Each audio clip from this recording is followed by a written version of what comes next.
Panwascam Cisarua Kabupaten Bogor menggelar sosialisasi pada pemilihan Bupati Bogor dan Wakil Bupati Bogor yang dilaksanakan di Aula Kantor Kecamatan Cisarua. Kegiatan ini dihadiri oleh masyarakat dan juga organisasi kepemudaan. Sosialisasi partisipatif dalam pilkada serentak agar dalam pelaksanaan nanti untuk mengajak masyarakat ikut mensukseskan pemilu dan sesuai fungsi Panwascam dalam pengawasan pelaksanaan pemilu serentak nanti. Menjalankan kegiatan sosialisasi pengawasan partisipatif yang merupakan arahan dari Bawaslu Kabupaten Bogor. Jadi targetnya adalah masyarakat dari kepemudaan organisasi kemasyarakatan yang hadir dari unsur organisasi kepemudaan dan ormas.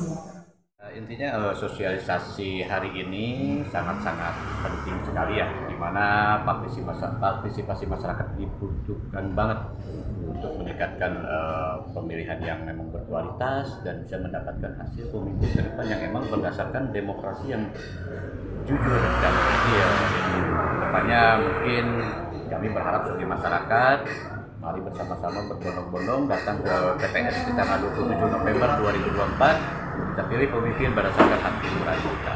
Ke depan, gubernur dan bupati Kabupaten Bogor yang terpilih bisa benar-benar hadir untuk masyarakat. Pihaknya sudah melaksanakan sosialisasinya secara maksimal dan itu dilakukannya dengan ikhtiar. Meski demikian, dalam pelaksanaan pencoblosan nanti bahwa Panwascam berharap ada peran yang maksimal dan juga bersinergi. Dari Cisarua, Wawan Supriyatna melaporkan.